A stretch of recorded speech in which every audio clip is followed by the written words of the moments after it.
এই রমজান মাস এসেছে, রমাদান মাসে সওম রাখবে, 30টা সওম রাখবে। সওম মানে শুধু না খেয়ে থাকা নয়, পানি ছেড়ে দেওয়ার নাম নয়, আর স্ত্রী সহবাস ছেড়ে দেওয়ার নাম নয়। সওম মানে হচ্ছে আল্লাহ পাকের যাবতীয় নিষেধকে ছেড়ে দেওয়ার নাম। সওম রেখে, রোজা রেখে কেউ যদি ঘুষ খায়, জেনা করে, মানুষকে ঠকায়, মাপে কম দেয়, মিথ্যা বলে, অশ্লীল কাজ করে, তার কি রোজা হবে? যে কোনো আলেমকে জিজ্ঞাসা করেন, তার কি রোজা হবে? রোজা রেখে কেউ যদি গীবত করে, তাও তো রোজা ভেঙে যাবে। রোজা রেখে কেউ যদি গীবত করে, বেপর্দায় চলে, অশ্লীল কথা বলে, গালিগালাজ করে, তাও তো রোজা ভেঙে যায়। আর রোজা রেখে কেউ যদি দুর্নীতি করে, ঘুষ খায়, সুদ খায়, তাহলে রোজা থাকবে? রোজার মানে হচ্ছে তাকওয়া অবলম্বন করা, লাআল্লাকুম তাত্তাকুন, অর্থাৎ আল্লাহ পাকের আদেশ নিষেধগুলো মেনে চলা। খাবার যেমন ছেড়ে দিয়েছি, পানাহার ছেড়ে দিয়েছি, স্ত্রী সহবাস ছেড়ে দিয়েছি, হালাল ছিল তাও ছেড়ে দিয়েছি। এগুলো হালাল ছিল আমার উপরে, ছেড়ে দিয়েছি, তাহলে হারামগুলো ছাড়তে হবে না? হারামগুলো ছেড়ে দেওয়ার নাম হচ্ছে সওম। আমি অনেক লেকচারে বলেছি এই সিজনে, আপনাদেরকে আরেকবার রিপিট করছি, সওম রেখে 5 ওয়াক্ত নামাজ ছাড়বেন না।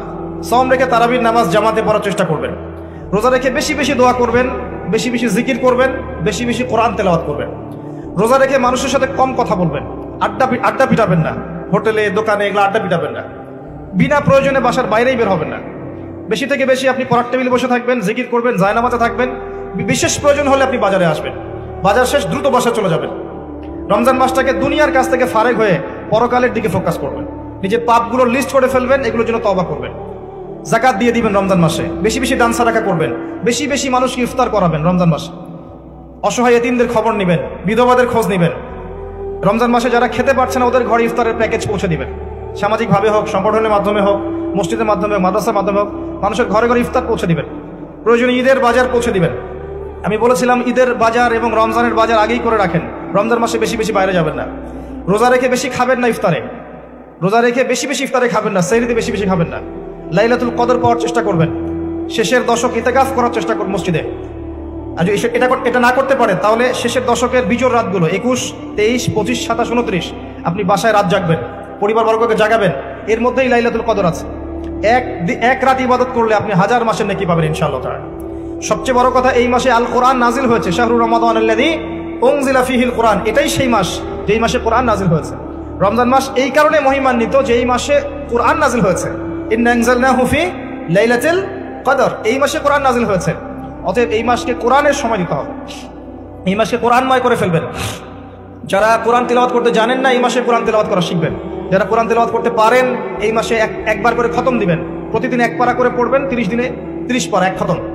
যারা হাফেজ আছেন, এই মাসে কোরআনটাকে আবার রিভিউ করবেন, চর্চা করবেন, আবার রিগেইন করবেন। আবার যারা কোরআনের আরবি বোঝেন, ব্যাকরণ বোঝেন, তাফসির জানেন, তাদের উচিত হবে এই মাসে পুরো কোরআনটাকে শুরু থেকে শেষ পর্যন্ত তাফসিরগুলো পড়ে ফেলা, অন্তত একবার পড়ে ফেলা। যারা আমরা কোরআন নিয়ে 2-4টা কথা বলতে পারি, উচিত হবে কোরআনের দার্স মানুষকে দেয়া। প্রত্যেক দিন আসর থেকে মাগরিব পর্যন্ত মসজিদে দার্স হবে। মসজিদে সবাই একসাথে ইফতার করবেন, এরকম ট্রেডিশন আপনার সংস্কৃতি চালু করে ফেলেন। রমজান মাসে কোরআনকে সময় দেন, কোরআনের দাওয়াত মানুষের কাছে পৌঁছান, শেখান। ওই হাদিসের উপর আমল হবে, খায়রুকুম মান তাআল্লামাল কোরআন ওয়া আল্লামাহু, তোমাদের মধ্যে সবচেয়ে শ্রেষ্ঠ ব্যক্তি তারাই যারা কোরআন নিজে শেখে অপরকে শেখায়। রমাদান মাসে এগুলো করতে হয়। এভাবে রমজানকে উপভোগ করতে পারেন, তখন দেখবেন ঈদের দিন আপনি ফিল করছেন যে আল্লাহ পাক আপনাকে মাফ করে দিয়েছেন ইনশাআল্লাহ। কাকে আল্লাহ মাফ করবেন? এই যে আয়াত আছে কোরআনে, ক্বাদ আফলাহা মান তাযাক্কা ওয়া যাকারা ইসমা রাব্বিহি ফাসাল্লা। ক্বাদ আফলাহা মান তাযাক্কা, সেই ব্যক্তি সফল হয়েছে যেই ব্যক্তি আত্মশুদ্ধি অর্জন করেছে। রমজান মাসে এই আমলগুলো করার মধ্য দিয়ে আত্মশুদ্ধি অর্জন করেছে। ওয়া যাকারা ইসমা রাব্বিহি ফাসাল্লা, এবং সকালবেলা উঠে, ঈদের দিন সকালে উঠে আল্লাহর, তোমার রবের নাম স্মরণ করতে করতে ঈদগাহে গিয়েছে সালাত আদায় করার জন্য। ওয়া যাকারা ইসমা রাব্বিহি ফাসাল্লা। আমরা বলি না আল্লাহু আকবার, আল্লাহু আকবার, লা ইলাহা ইল্লাল্লাহ, আল্লাহু আকবার, আল্লাহু আকবার, ওয়ালিল্লাহিল হামদ। এটা বলতে বলতে গিয়েছে ঈদগাহে, সারা মাস এই আমলগুলো করেছে, পরে আত্মশুদ্ধি অর্জন করেছে। সকালবেলা ঈদের তাকবীর পড়তে পড়তে সালাত আদায় করতে গিয়েছে। এই ব্যক্তির জন্য ঈদের খুশি। কার জন্য ঈদের খুশি? যে রোজা রেখে বেপরদায় চলেছে, এর জন্য খুশি।